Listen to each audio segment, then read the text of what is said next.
또 우리 동양인들은 생각을 하기를 내 최선이 내가 최선을 다해주는 것이 선이야. 상대방의 최선은 나에게 선이 아니야. 내가 하는 게 선이야. 내가 다 보여주고 내가 해주는 게 선이란 말이에요.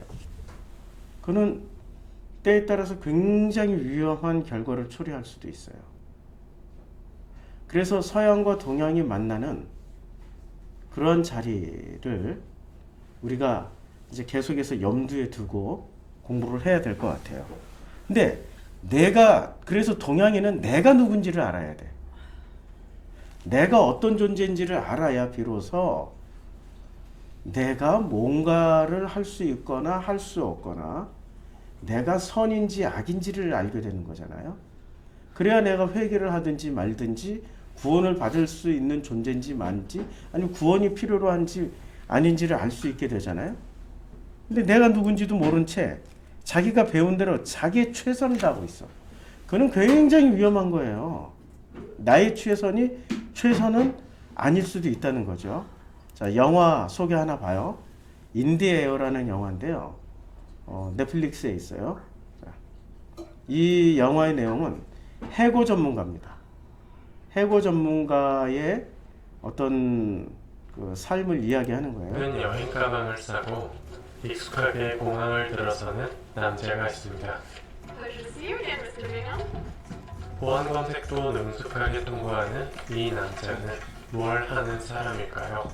No reason to fly with me. This is where I live. This is what I get in return for 30 years of service for my company. And they send some yo-yo like you in here. 실제로 여기서 해고당하는 사람들은 실제 해고당하는 장면을 찍은 거예요. 배우들이 아니고. 예. 그래서 이 영화가 좀 리얼리티가 있는 거예요. 예, 실제와 허구가 섞여 있는 영화예요. They try to tell me that I'm out of a job. On the stress level, I've heard that losing your job is like a death in the family. Who the fuck are you?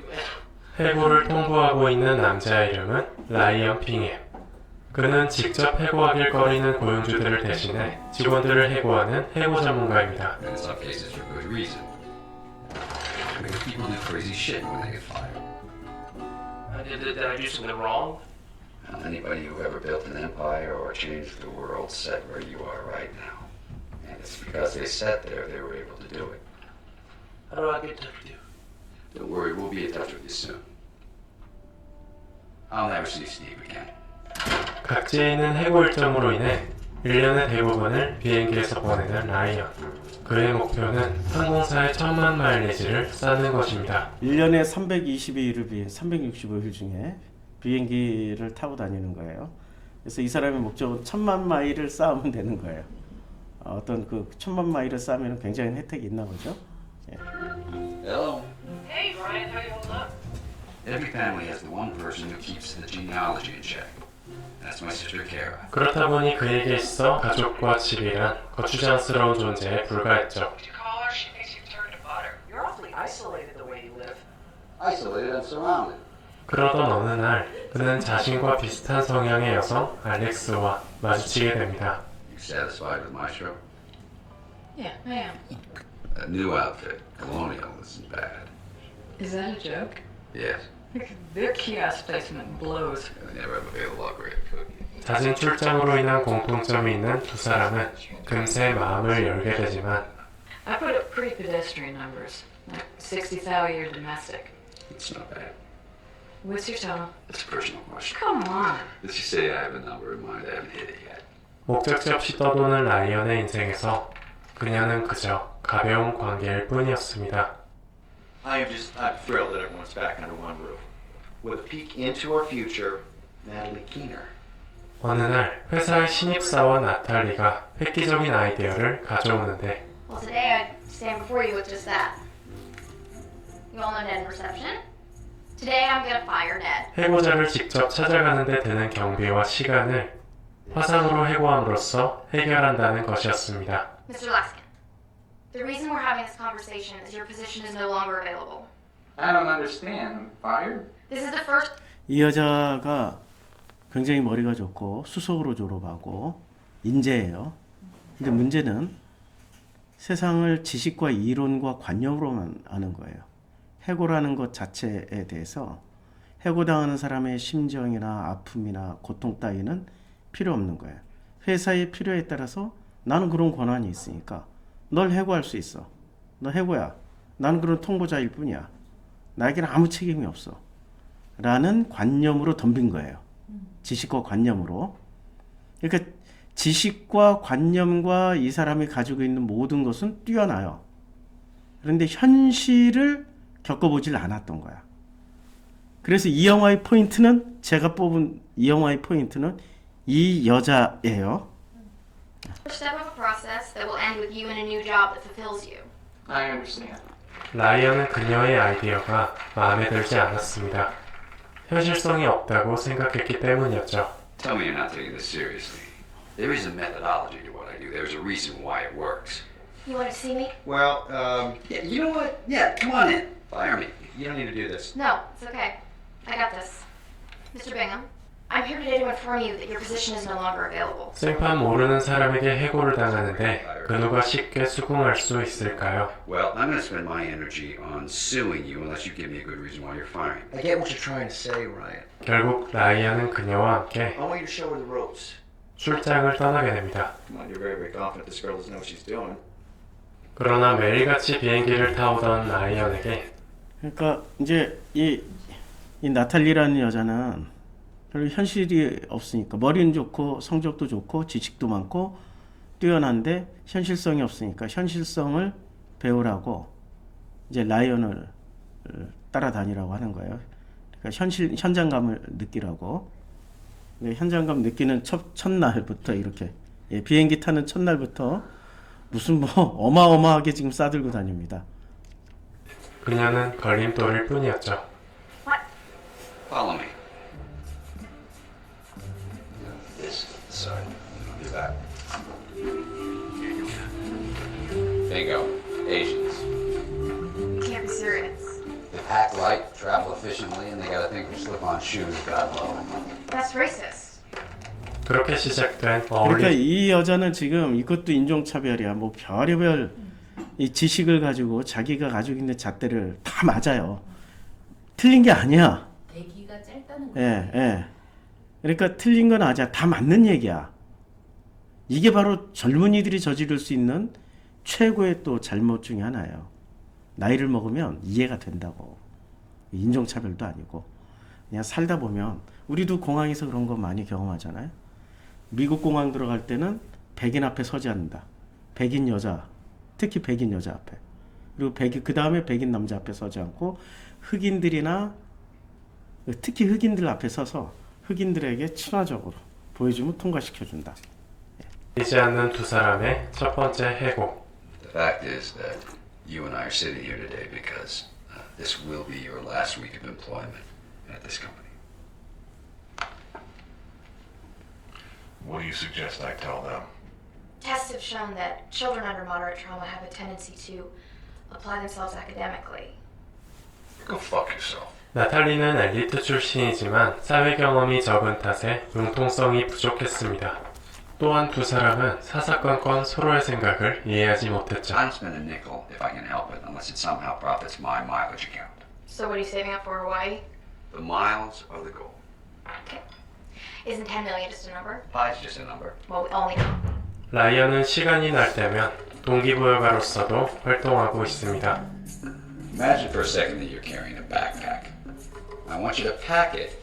Clothes, tabletop appliances, lamps, your home. Boy, it's kind of hard, isn't it? You don't need to carry all that weight. Why don't you set that bag down? 자신만의 인생을 살아가던 라이언은 무언가에 얽매이기를 싫어했죠. Never want to get married. Nope, Never want kids. not a chance. Somebody to talk to, someone to spend your life with. I'm surrounded by people to talk to. I doubt that's going to change. 두 사람은 매일같이 해고 일정을 소화합니다. Miss Barnes, thank you for joining us. I'm here to be fired, right? Well, we're here to talk about your future. Don't even sweat it. I'm pretty confident about my plans. Really? There's this beautiful bridge by my house. I'm gonna go jump off it. 그리고 처음엔 알지 못했던 해고라는 행위의 무게감을 그녀는 뼈저리게 느끼게 되죠. So they don't ever actually do it. No, it's just talk. I wouldn't worry about it. Ready to go back in? 현장을 뛰어보니까 어떻게 돼요? 관념이 깨지는 거죠. 예, 관념이 깨지는 거예요. 자기의 지식이나 자기가 알고 있던 잣대가 현실에 부딪혀봐야 그것이 얼마나 살리는 무기인지 죽이는 무기인지, 살리는 지식인지 죽이는 지식인지, 살리는 건지 죽이는 건지가 드러난단 말이에요. 현장에 부딪혀보지 않으면은 전부 다 자기 관념으로 자기는 위대해, 모든 사람 다 살릴 수 있을 것 같아. 회사에게도 좋은 일하고 그 사람에게도 새로운 기회를 주는 거야. 해고 통보는. 이런 식으로 접근을 했던 이 나탈리가 이제 아주 사람이 현실에 부딪히다 보니까 바뀌기 시작하는 거예요. 그래서 살아가야 되는 거예요. 쫄지 말고 그냥 살면 돼.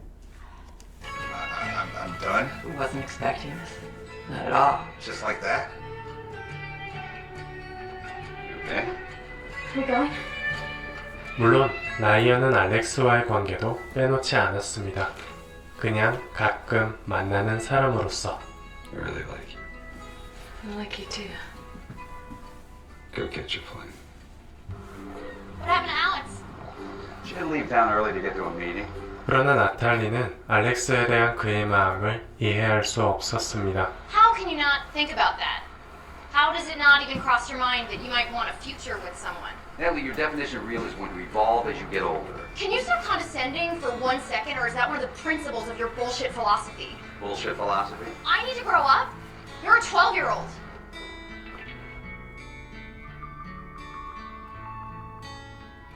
그저 현실만을 바라보며 어느 누구와도 마음을 나눈 적이 없던 라이언. 그는 나탈리의 말을 그리고 또 너무 현실만 살아가다 보니까 마음을 내놓을 수가 없는 거예요. 현실은 그렇게 편안하거나 자기를 수용해 줄 만큼 넉넉한 품이 아니기 때문에. 그러니까 지식과 관념으로 살아가는 나탈리와 너무 현실만을 살아가는 라이언 빙햄의 이제 스토리예요. 곰곰이 생각해봅니다. 그리고 또다시 초청된 동기부여가로서의 강연. 그동안 삶의 짐과 인간관계를 내려놓으라고 말해왔던 그는 불현듯 강연장을 뛰쳐나옵니다. 라이언은 알렉스가 있는 시카고를 찾아갑니다. 그런데 Hey, honey, who's at the door? It's just lost. 결혼할 알렉스에게는 사실 가정이 있었습니다. 그녀에게도 라이언의 존재는 그저 엑스트라에 불과했던 것이죠.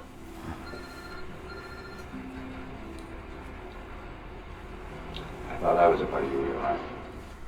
I thought we signed up for the same thing. I mean, you are an escape. 그렇게 돌아가는 비행기 속에서 Ladies and gentlemen, we have a special announcement to make. 아이러니한 일이 일어납니다. 10 million miles! 이 순간만을 기다려왔지만 지금은 아무런 감정도 Seventh card we've made. 느껴지지 않았습니다. We really appreciate your loyalty. Where are you from? I'm from here. 회사로 돌아온 라이언은 이어서 충격적인 소식을 듣습니다. I'll call you back. Do you remember Karen Barnes? 얼마 전 나탈리가 해고했던 사람이 스스로 목숨을 끊었다는 다리 것이었죠. 위에서 뛰어내리겠다는 거죠. Natalie quit. 그녀는 충격에 회사를 그만두었고 I need you back in the air. 화상해고 시스템 또한 무산됩니다. We are going to get our workforces back in the air doing what they do best, okay? 그리고 나탈리는 다른 회사의 면접을 보게 됩니다. So, what happened? How exactly do you mean? This guy says I'd be lucky to have you. To whom it may concern. My advice, take her and don't look back. She'll be the best decision you've made in a long time. Sure hope he's right.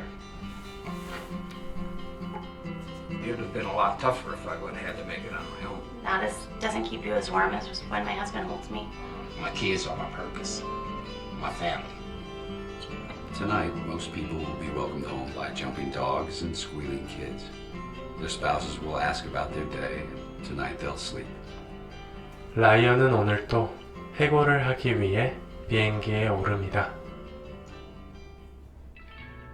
인디에어는 자신의 삶을 돌아보게 만드는 영화입니다. 주인공인 라이언은 한 곳에 정착해 어울리기보단 자유롭게 떠도는 삶을 선호하는 인물이죠. 그러나 그의 앞에 나타난 신입사원 나탈리. 그녀는 감정에 충실한 인물로서 라이언의 오랜 관념을 허물어 놓습니다. 참고로 영화에 등장하는 해고 인터뷰는 실제 해고를 당한 사람들이 자신이 하고 싶었던 말들을 담아낸 장면이라고 합니다. 인생의 공허함을 느끼고 계신 분들께 이 영화를 추천드리며 지금까지 또로리였습니다. 자, 이 영화에서 보여주고 있는 어떤 스토리는 자기의 그 관념이 서로 깨지는 자리예요. 우리가 복음은 뭘까요? 복음의 방향성이라는 게 여기다 다 넣어놨네. 지우개가 없네. 야, 저기 물 지우개는 하나 해줘요. 이 복음의 방향성이 있는데 방향성이 있는데 이 복음의 방향성은 우리가 하나님을 알아가는 게 나라는 존재가 하나님을 알아가는 게 복음의 방향성일까요? 아니면 하나님이라는 분이 나라는 존재를 가르쳐 주는 게 복음의 방향성일까요? 내가 하나님을 알아가는 거예요? 아니면 하나님이 나를 가르쳐 주는 거예요? 우리는 이제까지 그렇게 안 배웠잖아요. 나라는 존재가 이렇게 봐. 하늘에 계신 아버지를 알아가는 거, 하나님을 알아가는 걸 이걸 진짜 복음이라고 생각했단 말이에요. 이건 종교예요. 아니 내가 나를 모르는데 하나님을 어떻게 알아가요? 안다라고 그래도 내가 나도 모르는데 내가 나를 알아야 비로소 하나님을 만나더라도 제대로 만날 거 아니에요. 나라는 가짜가 하나님 만나봐야 그건 하나님 만난 게 아니라고. 내가 가짜인데. 그러니까 나부터 알아야 되는 거죠. 그래서 예수가 어떻게 했어요? 하나님이 아들이신 예수가 돼서 나에게 오셨잖아요. 그게 신약 성경이잖아요. 그렇죠? 이제까지의 모든 종교의 패턴을 깨트려 버린 거라고요. 예수가 우리에게 오셨다라는 거.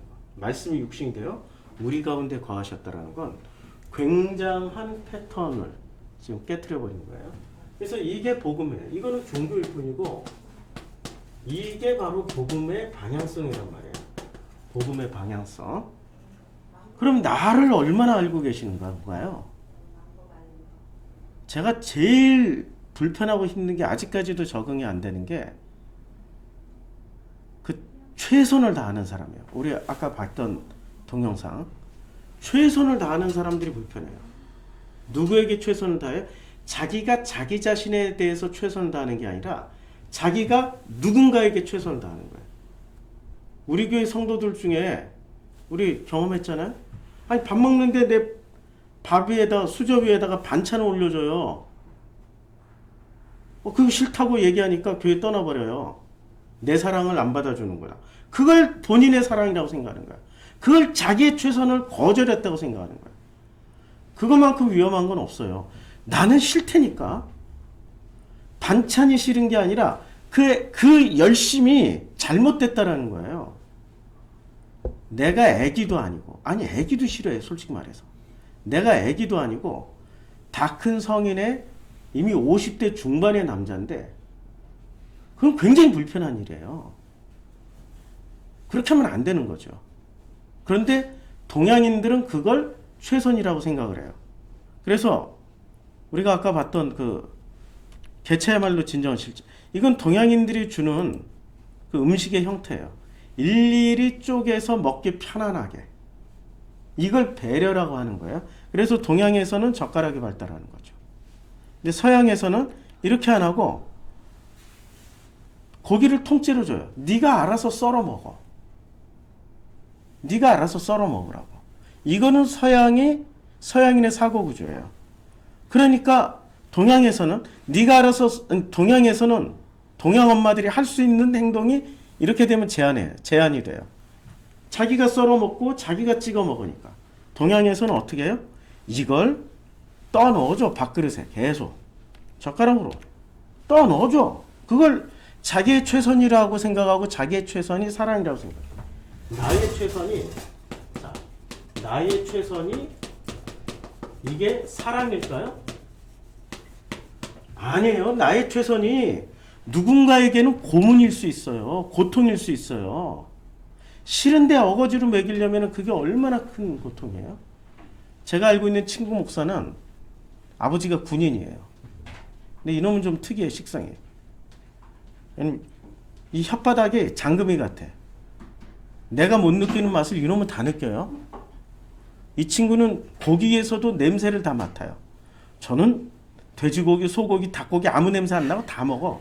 양고기도 다 좋아해. 이 친구는 어렸을 때 그렇게 돼지고기를 싫어했던 거예요.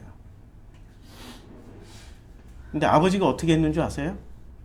돼지고기를 먹이기 위해서 한 달 동안 돼지고기 먹어. 안 먹어? 하고 두드러 팬 거예요. 고집도 엄청 세가지고 한 달 동안 맞다가 결국에는 돼지고기를 시퍼렇게 다 터지고 난 다음에 그때 돼지고기를 먹기 시작해서 지금은 돼지고기를 분노의 돼지고기를 먹어요. 한 번 먹으면 몇 킬로씩 먹어버려. 몸이 이래. 그 아버지는 사랑이라고 생각했죠.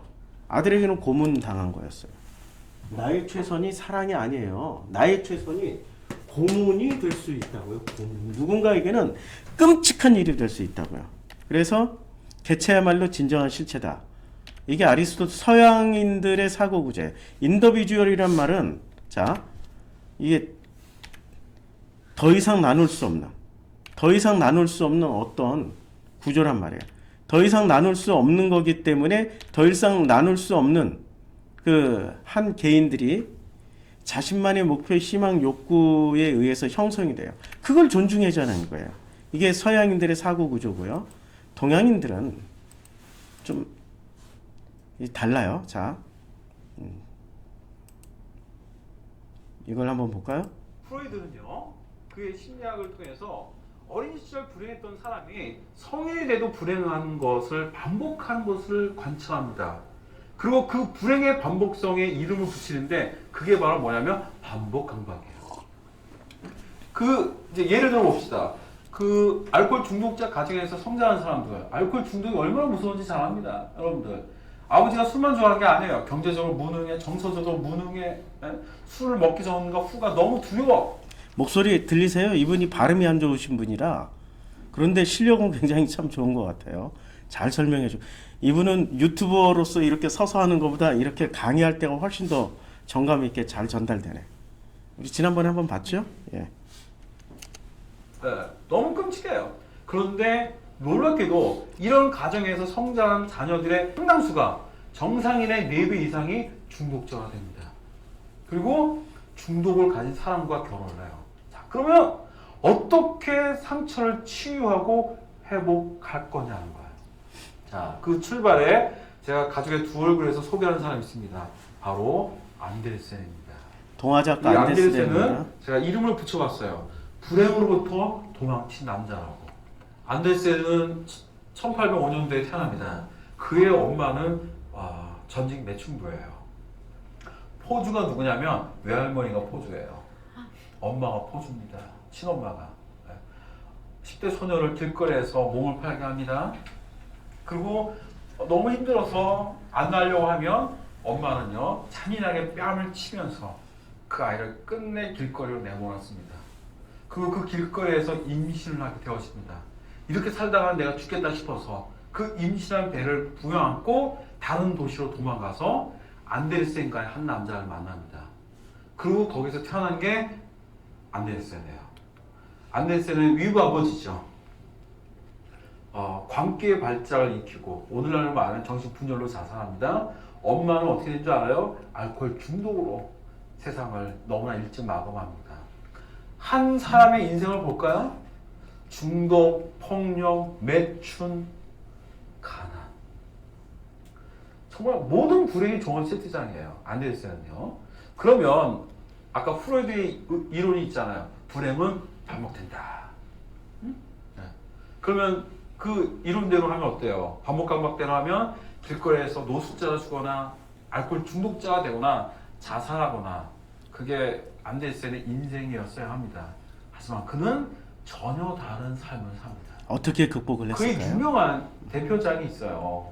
그게 뭐냐면 미운 오리 새끼 이야기죠. 그의 어린 시절은 미운 오리였고 사랑받지 못하고 외로웠습니다. 그리고 또 그런 인생으로 마감해야 되는데 그는 백조가 됩니다. 자, 그가 어떻게 그의 불행을 극복했는지 한번 보도록 할게요. 불행한 경험을 했던 사람들은 원망을 합니다. 화가 납니다. 근데 그들의 분노와 원망에 이유가 있어요. 타당해요. 너무 힘들었잖아. 그게 엄마예요? 그게 아버지야? 그게 가족이냐고 도대체. 당연히 그들의 분노에 정당한 이유가 있습니다. 근데 문제는 뭐냐면 그렇게 늘 원망만 하고 그렇게 늘 분노만 하면 똑같은 사람 돼요. 여기서 중요한 게 확실하게 경험한 자기가 나라는 존재가 여기서 중요한 건 나라는 존재란 말이에요. 내가 누군지를 알아야 하나님을 만나든 말든 할 거 아니에요. 근데 하나님을 만나는데 누가 만나야 돼요? 나도 있고 진짜 나가 있고 가짜 허상의 나가 있어요. 허상의 나라는 존재가 있단 말이에요. 진짜 나가 하나님을 만나야지 허상의 나가 하나님을 만나봐야 이거는 만남의 관계가 성립이 안 되는 거죠. 허상이니까. 진짜 나가 만나야 되는 거죠. 근데 진짜 나가 드러나기 위해서는 뭐가 없어져야 되냐면 자기 방어 기제가 없어져야 돼요. 근데 그 방어 기제 첫 번째가 뭐냐면 합리화. 이 합리화는 정당한 데서부터 출발해요. 내가 그렇게 당했잖아. 혼났잖아. 만났잖아. 오늘 아침에 어떤 일이 있었냐면은 내가 뭐라고 얘기를 했어요. 나하고 둘이 있을 때는 씻지도 않고 이도 안 닦아. 그냥 자. 그런데 단 하루만이라도 밖에 나가잖아요. 밖에서 자는 일이 생기거나 외출을 하면은 그걸 씻기 위해서 치약을 사. 돈 몇 푼 안 들어요. 그 돈 몇 푼은 안 드는데 내가 하고 싶은 말은 그 돈 때문이 아니라 왜 나하고 있을 때는 최선을 다해서 씻지를 않냐. 근데 왜 밖에만 나가면 씻냐. 내가 하고 싶은 말은 그거예요. 그는 나에게 최선을 다하지 않고 당신은 익명에 모르는 사람들. 어려서부터 그렇게 훈련을 받아왔으니까. 기독교인의 목사의 자녀로서 언제나 남의 이목을 중요시하니까 처음 만나는 사람들, 아무 상관없는 사람들에게 뭔가를 최선을 다해서 멀쩡하게 사가지고 왔어요. 또 집에 가져와서 쓰지도 않아. 꺼내놓지도 않아. 그런데 무엇으로 변명하냐면 당신은 쫌생이라서 나한테 이런 거 가지고 얘기하는 거야. 돈 몇 푼 가지고 나를 이런 거 가지고 공격한다. 돈 때문에 그러지. 이게 바로 합리화. 내가 말하는 본질을 못 보게 만드는 거야. 지난번에 우리가 그 파주 갈 때도 내비 잘못 찍었잖아요. 내가 하는 얘기는 당신이 잘못했다는 얘기를 하는 게 아니라 당신의 어떤 면의 습관을 얘기하는 건데 그걸 합리화와 변명을 하니까 못 듣는 거예요. 이게 굉장히 무서운 거라고요. 내가 당했으니까. 내가 그렇게 경험했잖아. 내 마음, 내 속에 쌓여있는 이것을 왜 못 알아주냐고. 근데 사람들이 그걸 들어줄 것 같아요? 들어주냐고요? 안 들어줘요. 그래서 하나님을 만나야 되는 거예요. 안 들어주기 때문에 진짜 나가 드러나기 시작하면 누구를 만나서 해결을 해야 돼요?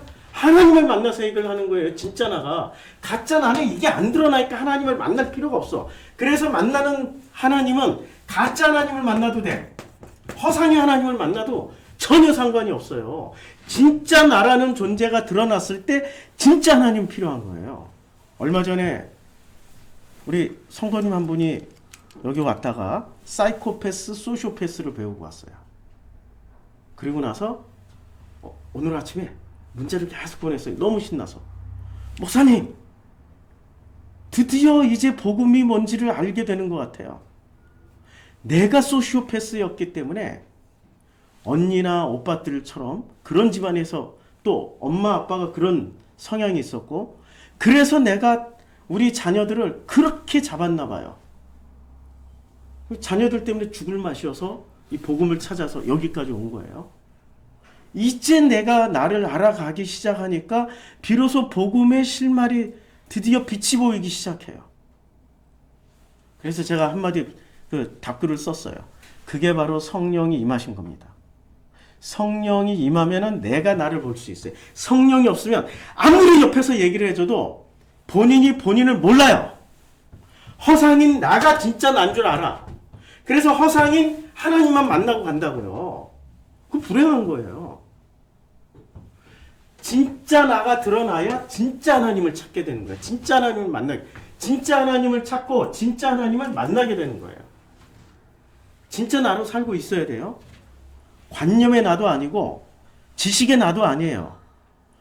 현실 속에서 검증이 되고 사람과 사람 관계 속에서 드러난 나가 진짜 나라고요.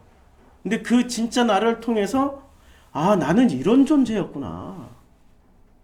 어떻게 하지? 그때 비로소 필요한 게 하나님이에요. 계속 봐요. 반복됩니다. 이게 문제야. 자, 근데 안데르센은 어떻게 생각했냐면 자기의 그 힘들었던 어린 시절의 아픔을 단순한 고통이 아니라 행복으로 가기 위한 하나의 여정이었다고 자기의 불행을 받아들입니다. 그러면서 자기의 불행을 바라보는 관점의 변화를 끌어내요. 이게 바로 안데르센의 힘이에요. 우리는 성령이 계시면 안데르센은 그 유럽인들이 기독교인이잖아요. 우리가 힘들면은 그 힘든 것을 누구를 원망하고 한탄하고 분해하면서 끝내는 게 대부분의 인간이란 말이에요. 그런데 하나님을 만나면 성령이 오시면 어떻게 돼요? 그걸 바꾸고 싶어요.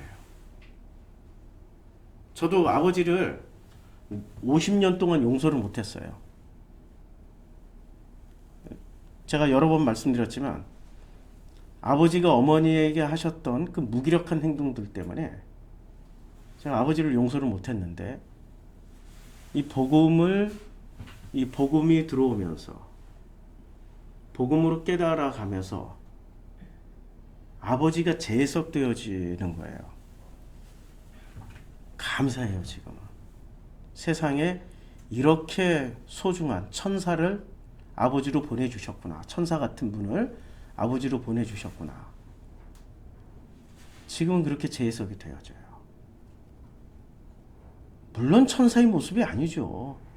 제 교과서를 다 집어던지고 뭐 맞는 거는 뭐 한번 폭력적으로 때리기 시작하면 또 운동을 하셨던 분이었기 때문에 참 끔찍한 기억이죠. 어렸을 때 운다고 세상에 4살 5살짜리 우는 애를 듣기 싫다고 그때 솜잎을 옛날에 60년대 솜잎을 확 눌렀어요. 저는 그 폐쇄공포증이 있어요. 그래서 어디 좁은 공간에도 숨을 못 쉬어요. 그런 공포의 시간을 느끼게 했던 아버지가 이제는 용서가 됐고 제가 또 아버지에게 용서를 빌었고 돌아가셨지만 마음에서 다 풀리게 되더라고요. 제가 하나님을 만난 거예요. 진짜 나가. 그런 게 드러나니까 진짜 나가 나오더라고요. 자, 계속. 여러분, 결국 오늘날 우리가 과거의 상처에서 그리고 가족에서 받았던 상처로부터 벗어나는 방법이 있습니다. 있는 거, 용서하는 거 웃기지 마세요. 어설프게 용서 안 됩니다. 네. 바로 그 상처를 바라보는 관점의 변화가 필요합니다. 안데르센처럼. 관점의 변화가 바로 재해석입니다. 관점의 변화가 재해석이고 그리고 그 재해석을 하게 될 때 비로소 진심으로 용서가 되고 건너가기 시작합니다. 네. 또 하나 더요. 첫 직접 교수생활 시작했어요. 되게 설렘을 갖고 첫 수업을 들어왔던 그날을 잊을 수가 없어요. 잔뜩 긴장한 채 이제 강의실로 올라가는데 계단에서 한 학생이 저를 알아보는 거예요. 이번에 새로 오신 교수님이죠? 아, 예. 교수님, 제가 커피 한 잔 대접할게요. 하면서 저를 이 자판기로 데려가는 거예요. 그리고 100원짜리 커피를 뽑아서 주려고 하더라고요.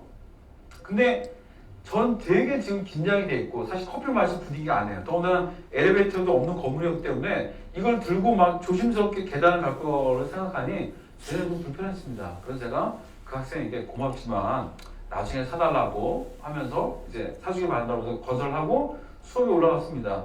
수업을 하려고 하는데 좀 전에 막 웃으면서 다가왔던 그 학생이 이제 인상을 딱 쓰고 제 수업에 들어와요. 느낌이 오더라고요. 보니까 삐진 거예요. 수업을 한참을 하는데 질문을 합니다. 몰라서 물어볼 때 질문하는 거와 얼마나 저 사람이 아는지 테스트하고 싶어서 질문할 때 느낌이 다르잖아요. 후자의 질문을 합니다. 기분이 상하죠. 기분 나쁘지만 이제 참았어. 근데 그날만 그런지 아는데 매주마다 아주 집요하게 물고 늘어지는 거예요. 강의하는데 교수님 잠깐만요. 아까 뭐라고 그러셨어요? 완전히 강의 감별사예요. 보니까. 나 무서워 죽겠어요 진짜. 그래서 내가 안 되겠다 싶어가지고 좀 그만 좀 하라고 이렇게 건의를 누르려고 하니까 그러시더라고요. 교수님 우리 학교 홈페이지 발달된 거 모르냐고. 여러분 그때랑 질문에 제가 제일 불안한 게 있습니다. 뭘까요? 악플이에요. 농담이 아니라니까요. 진짜요. 그 신임 교수에게 학교 홈페이지 악플은요. 사실 그거는 엄청난 협박입니다. 사실은요. 그때나 지금이나. 수업하기 전날 되면 가슴이 두근 거예요. 그 학생 얼굴 보고 생각하니까. 교수 된 지 지금 며칠도 안 됐는데 너무 버거운 거예요. 근데 다행인 건 방학이 있는 거예요. 감사하죠. 진짜 감사해요. 저도 지금 감사하고 있습니다. 지금 방학. 겨울방학 시작됐잖아요. 저 너무 감사합니다. 진짜. 이 방학 대학이 전날 이제 학생들과 음료와 다과를 먹는 시간을 가졌습니다. 마지막이니까. 근데 제 자리가 비었는데 제 옆자리에 그 학생이 와서 앉습니다. 그거 주스를 딱 따서 마셔요. 그리고 반쯤 입에 대고 마시다가 반쯤 남긴 거를 저에게 권해요. 교수님 드시래. 순간 당황해서 새 주스병도 많은데 입 대고 마신 거 내가 봤거든요. 그거를 반쯤 남기고 나한테 주는 거야. 근데 이건 아닌데 라고 했지만 그 학기 초에 그 커피 한 잔의 거절이 얼마나 그 집요한 공격을 받았는지 압니다. 이번에 뭐가 남았어요? 강의평가까지 있잖아요. 이제 또 여기서 우리의 악연 끝내자 라고 생각하고 그 내민 그 반쯤 남은 주스병을 제가 그냥 원샷을 했어요. 원샷을 하고 내려놓은 순간 갑자기 이 학생의 표정이 신호를 돌아갑니다. 교수님 애쓰셨어요. 다음 학기에도 꼭 교수님 수업 들을 거예요. 정말 당황스럽고 참 묘한 감정이었습니다. 진짜 해결하고 싶었어요. 너무 힘들었거든. 몇 개월 후에 우연히 이 학생과 식사를 할 기회가 있었습니다. 이 학생이 그럽니다. 자기는 어린 시절에 엄마 아빠가 너무 바빴대요. 그 바쁜 엄마 아빠에게 다가가서 예쁨도 받고 좀 관심도 뭐 끌려고 할 때마다 엄마는 이래요. 저리 안 가? 엄마 바쁜 거 안 보여? 밀어내는 거야 바로. 그 거절받음에 대한 그 상처가 있는 거예요. 자, 성인이 됐습니다. 근데 유럽에서 한 젊은 교수가 공부를 마치고 온데 왔어요. 그 젊은 교수와 커피 한 잔 사주면서 얼굴 트고 친해지고 싶었던 거예요. 사실 나름. 그런데 그 젊은 교수가 쌀쌀하게 거절해요. 그 거절당한 순간 어떻게 됐을까요? 지난 날 부모에게 거절받았던 그 상처가 덧난 거예요. 그리고 그 덧나자마자 여기 있는 최환 교수가 준 상처가 10%라면 나머지 90%의 상처가 건드려진 거 아니에요. 그래서 바로 저에게 15주 동안 돌려줬어요. 무섭습니다. 오늘날 심리학은 이거를 전이 감정이라고 합니다. 여러분, 상처가 많은 사람들의 특징이 있습니다. 높은 전이의 경향성이에요. 누군가가 나의 과거의 상처를 건드렸을 때 우리는 그를 용서할 수 없습니다. 아마 여러분들이 인생을 살면서 경험했던 도저히 용서할 수 없는 일을 했던 사람들, 친구들, 그가 준 상처가 다가 아니에요. 그 그가 나의 과거의 상처를 건드린 거예요. 이걸 전이 감정이라고 그러죠. 지금 아주 중요한 단어가 나왔는데요. 전이 감정. 여기다 쓸까요?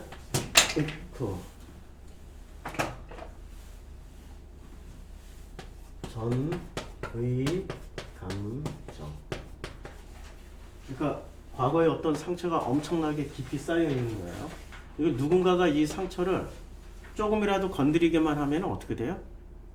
10%의 상처 플러스 90%의 상처가 더해져서 100%가 되는 거예요. 내 속에 어떠한 상처가 있는지를 알아야 되는 거죠. 왜 자꾸 이게 반복이 되면은 찾아야 되는데 본인이 기억에서 너무 힘드니까 지옥을 다 지운 사람들이 있어요. 제가 다 지운 사람하고 살고 있기 때문에 엄청나게 추적하고 찾아줘야 돼요, 제가. 그거의 사랑이라고. 그걸 찾아줘서 직면하게 만들어주는 게 그게 사랑이라고. 얼마나 힘들었으면 다 지웠을까, 어린 시절의 기억을. 그런데 그걸 사랑으로 생각을 안 한다고 해요, 상처가 있는 사람들은. 무조건 품어줘. 무조건 해줘. 무조건 품어줘. 무조건 해주면은 그게 뭐가 되냐면 그게 패스가 되는 거예요. 패스들은 끝까지 자기 것을 관철시켜야 저 사람이 나를 인정하나 본데? 사랑한다도 아니고. 패스들의 특징이란 말이에요. 그래서 패스가 되는 거예요. 자기 걸 모르면 패스가 돼요. 우리는 무슨 상처를 가지고 있는지 그걸 언제 알게 될까요? 성령이 오시면 알게 돼요. 성령이 오시면 알아요. 그걸 지식으로는 알 수 없어요. 그것을 열심히 공부했다고 아는 게 아니에요.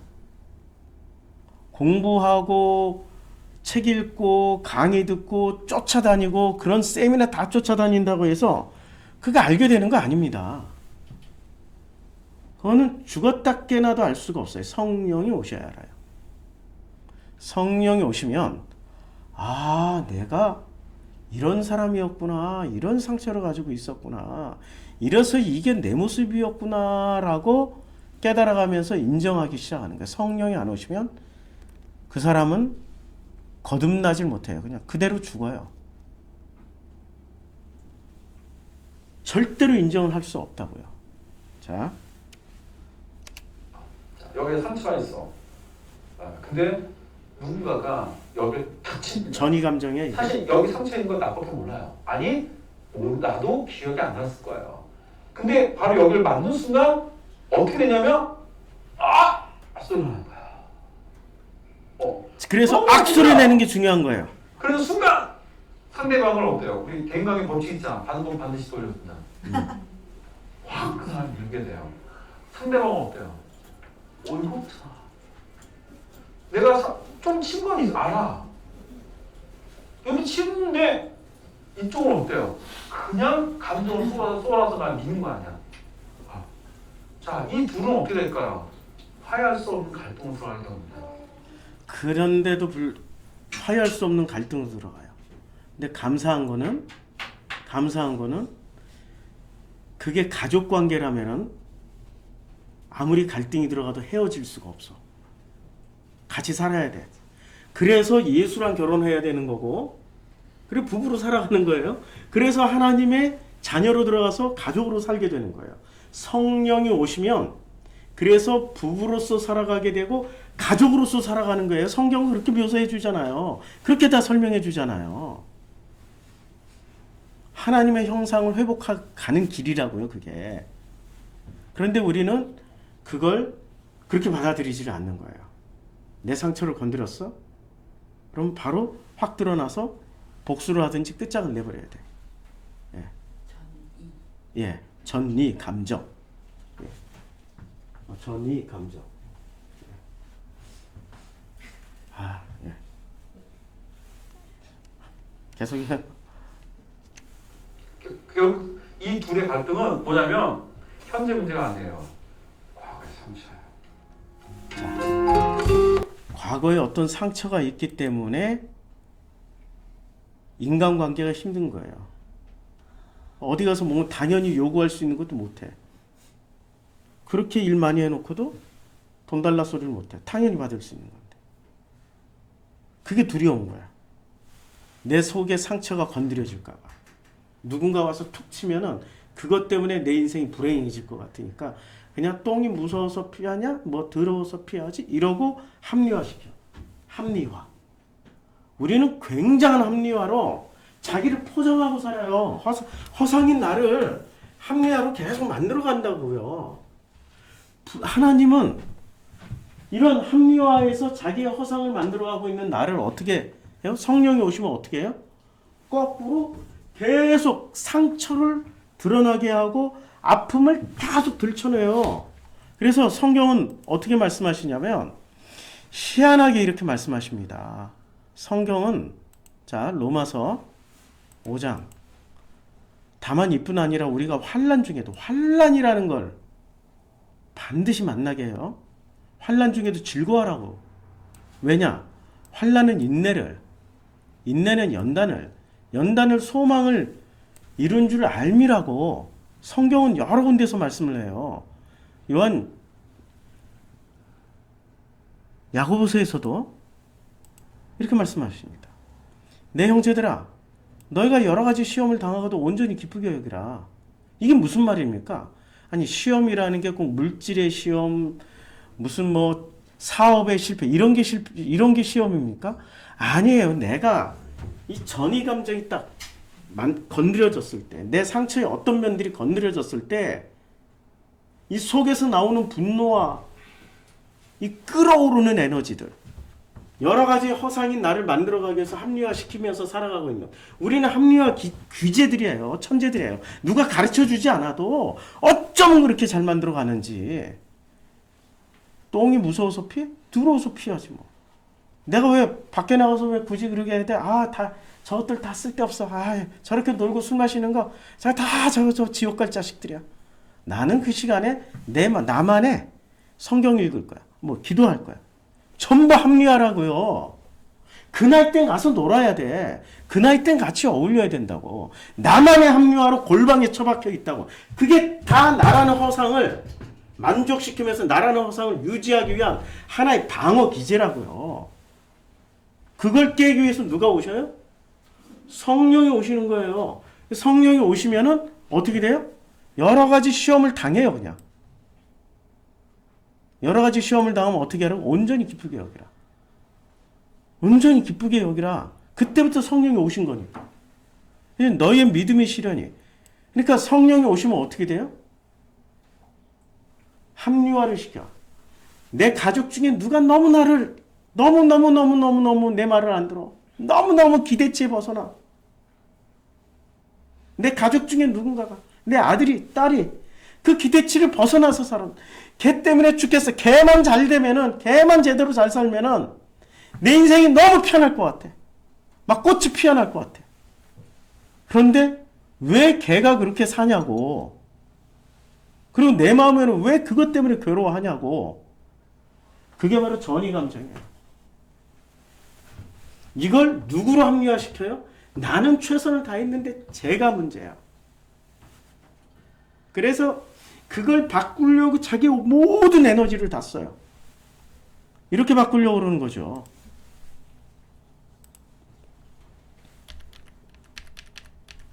밥을 그 하나의 개체로 생각하는 게 아니라 이걸 젓가락으로 떠넣어주는 걸로 해결을 하려고 그래요. 자꾸 정답을 넣어줘. 그렇게 살면 안 돼. 자꾸 자기의 에너지가 있고 자기의 강력한 최선이 있기 때문에 자꾸 떠넣어줘. 네가 해결하라고 이렇게 통째로 주지 않고 이걸 젓가락으로 딱 갖다 놓고 내가 먹여주고 있어. 네가 먹으라고 하지도 않고. 그게 부모된 도리를 다 하는 거라고 생각해. 아니거든. 죽이는 일이거든요. 자, 너희 믿음의 시련이 인내를 만들어내는 줄 너희가 알미라. 인내를 만들어내야 돼요. 인내를 온전히 이루라. 이는 너희로 온전하고 구비하여 조금도 부족함 없게 하려 합니다. 성령이 오시는 목적은 진짜 나를 알아가서 부족함 없게 되는 거예요. 부족함이 없는 나가 그 하나님과 동행하는 나가 되는 거죠. 그렇죠? 자, 마지막으로 동영상 하나 더 볼까요?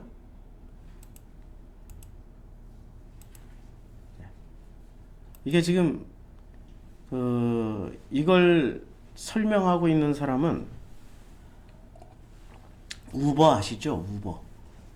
우버에서 어떤 프로그램을 만들어서 우버를 돌리고 있는 엔지니어예요. 그러니까 지금 4차 산업에 종사하고 있는 엔지니어예요. 한국인이에요.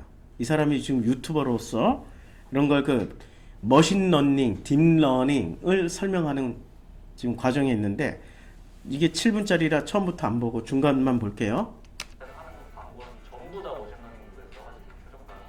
보통 인공지능이다, 머신러닝, 딥러닝이다라고 하면은 막 기계가 말을 하고 챗봇이 막 사람 말을 알아듣고 막 사진을 봤는데 사진을 고양이 모양이 딱 잡아놓고 새로운 고양이 모양 만드는 약간 이런 식이잖아요. 그쪽이 이제 굉장히 핫하고 지금 이렇게 뜨고 있는 거는 맞는데 저는 아무래도 이렇게 실제로 현업에서 이렇게 사용되는 그런 사례들을 좀 더 많이 있다 보니까 사례들을 약간 한두 마디의 키워드로 정리를 한다고 하면은 얼마나 이제 효율성을 높일 수 있느냐랑 얼마나 이제 최적화를 할 수 있느냐 이런 거라고 생각하거든요. 사람이 많이 들어가가지고 해야 했던 이제 펀딩 기사 찾아내는 일을 기계를 이용해가지고 더 쉽게 저렴하게 할 수 있느냐. 우버에서 예를 들어 호출을 했을 때 캔슬이 안 날 거를 이렇게 찾아줌으로써 얼마나 최적화를 할 수 있느냐. 그런 식의 최적화 문제라든지 시험 문제라든지 효율성을 하는데 그러니까 효율성을 위해서 끊임없이 프로그램을 만드는 사람이에요.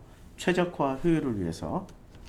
굉장히 많은 데서 사용이 되는 분들이 있습니다.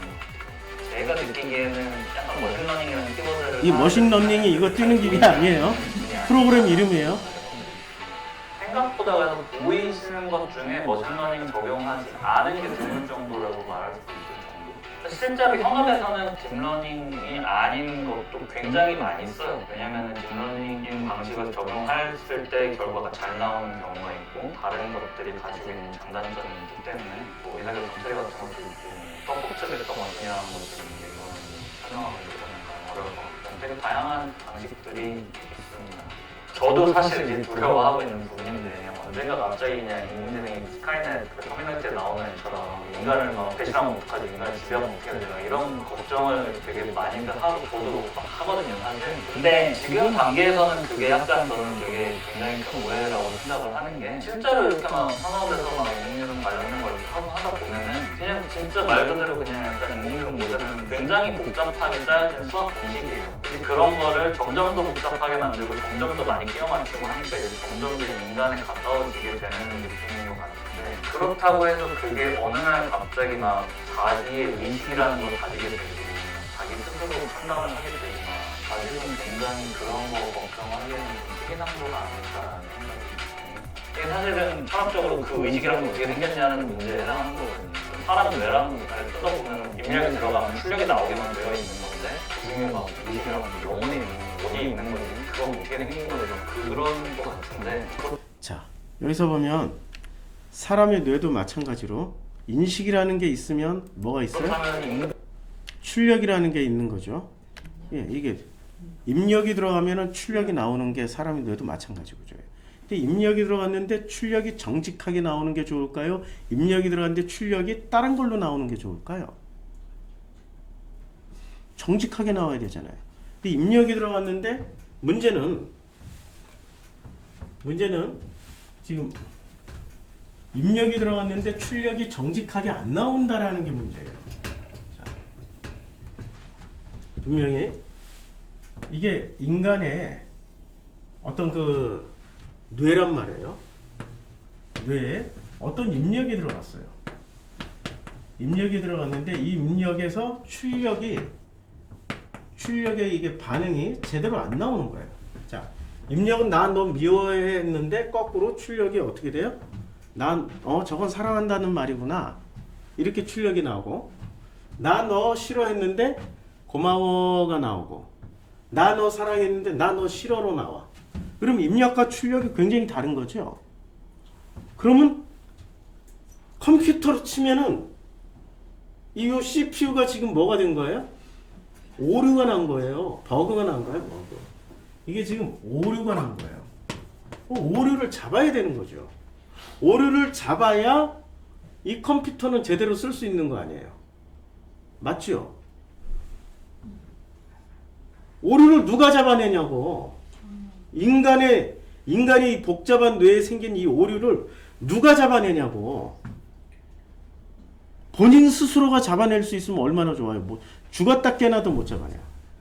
옆에 사람들이 잡아주려고 해도 이 인간의 뇌는 컴퓨터하고 다르게 합리화라는 걸 한다고요. 합리화로 끊임없이 허구라는 것을 만들어내서 이 출력을 엉뚱한 출력을 하게 해줘요. 그래서 누가 오셔야 돼요? 인간에게는 성령이 오셔야 돼요. 어쩔 수 없이 성령이 오셔야 돼요. 성령이 오셔야만이 이 버그가 오류가 잡힌다고요. 오류가 잡혀서 입력과 출력이 정확하게 일치를 하게 되는 거죠. 그렇죠?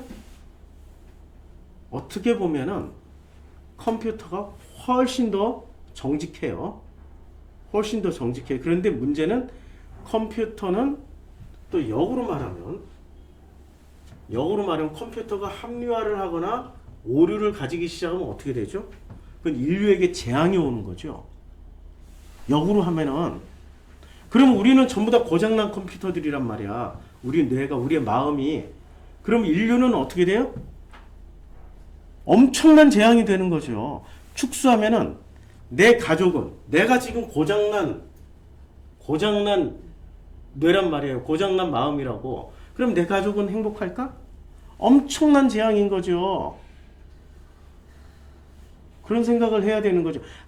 교회 왜 나와요? 교회를 왜 다녀? 이거 수정하고 이거 고치려고 나오는 거 아니에요? 교회 나오는 목적이 구원 하나, 축복받으려고. 그래서 교회 나와요? 그럼 여기 오지 마세요. 다른 종교 많아요. 종교를 그냥 다녀. 열심인 종교. 아주 최선을 다하는 종교. 죽기 살기로 금식하고 죽기 살기로 기도하는 종교로 가라고. 거기 가면은 답을 줄 것처럼 여겨져요. 그런 데 가서 최선을 다하시라고요. 여기서는 그런 답은 안 줘요. 나란히 인간을 수정 보완을 해야 되는 거죠. 자, 조금만 더 봐요. 원인이 있는 거지. 그건 어떻게 생긴 거지. 그런 것 같은데. 그렇다면 인간의 뇌에 가까울 만큼 이걸 인적 출력으로 복잡하게 만드는 건 어느 순간 인식경하고 생기는 건가? 이거를 그냥 막 이렇게 펼쳐가지고 이렇게 다 코드 짜고 하는 입장에서는 그럴 거라고 상상하기가 되게 어려운 거죠. 슬슬 고민을 시작하는 건 되게 좋은 것 같은데 세상이 끝났어라고 생각하는 것보다는 어떻게 잘 활용하고 잘 이해할 수 있을까. 오히려 약간 좀 철학적인 논의가 많이 돼야 될 것 같아요, 제 생각에. 자, 이게 참 오늘은 뭐 동영상 중심으로 해서 이렇게 좀 봤는데요. 자, 우리 나라는 존재가 오늘 다시 한번 정리하면 이거예요. 나는 누구죠? 나를 설명할 수 있나요? 나를 설명하기 위해서는 시행착오를 거쳐야 돼요. 왜냐하면 내가 지금 오류가 나 있는 상태. 인류는 태어나자마자 전부 다 오류가 났다 안 났다? 났다. 선악지식을 따먹은 후예들이니까 전부 다 오류가 되어 있어요. 그럼 오류가 났으면 오류가 난 것을 어떻게 해야 돼요? 인정하고 들어가면서 시작을 해야 이게 고쳐지기 시작한다고. 오류를 인정하지 않고 합리화를 하면은 죽었다 깨나도 그 사람은 하나님을 못 만나고 와요. 진짜 하나님을 만나는 게 아니라 내가 허상이니까. 허상이 하나님을 만나고 간다고. 이걸 합리화시켜주는 수많은 이론들이 있어요. 그 중에 종교가 대표적이고 그 종교 중에서도 뭐가 있냐? 영주주의가 있어요. 그래서 영주주의는 뭐라고 얘기를 해요? 이 합리화의 끝판왕이야. 이 세상은 다 허구야. 허상이야. 왜냐면 지가 허상이니까. 아니 자기 자체가 허상이잖아. 뭐든지 합리화시켜서 자기의 허상을 만들어 놓은 상태잖아. 그러니까 꿈만 깨면 돼. 딱 허상이니까 이 허상이 딱 끝나고 우리가 죽는 순간 영적인 실체이신 하나님을 만나게 돼. 그러면 우리는 거듭난 거야. 구원이야. 이게 영주주의, 이게 끝판왕. 근데 이 끝판왕을 누가 다 써먹고 있어요, 지금? 종교가 다 써먹고 있잖아요. 기독교의 구원관이 이거잖아요, 영주주의잖아. 그치요? 꿈을 깨시라고요, 지금. 이게 영주주의의 꿈을 깨라고. 허상을 깨시라고. 진짜 허상을 깨고. 현실이란 걸 주신 거는 하나님이 이 현실이 가상의 현실이라면 하나님이 인간이 돼서 예수로 오실 필요가 없다고요. 여기를 현실로 주셨기 때문에 이 현실 속에서 우리가 깨달아야 된다. 어떻게 해야 돼요? 인간은 태어나는 순간부터 이미 오류가 나 있어. 내 부모님들도 오류가 나 있었고 내 조상들도 다 오류가 나 있어. 나라는 인간의 오류를 정확하게 인식하고 아멘하고 인정할 수 있는 상태가 될 때 우리는 그때 비로소 이게 바로 성령 충만이다. 그때부터 하나님과 나와의 관계가 시작되고 하나님은 일평생 아니 영원히 나라는 존재를 책임지시면서 동행하신다. 이게 복음입니다. 이제 1부 여기서 마치고 2부 신명기 공부하기 전까지 좀 쉬었다 하겠습니다.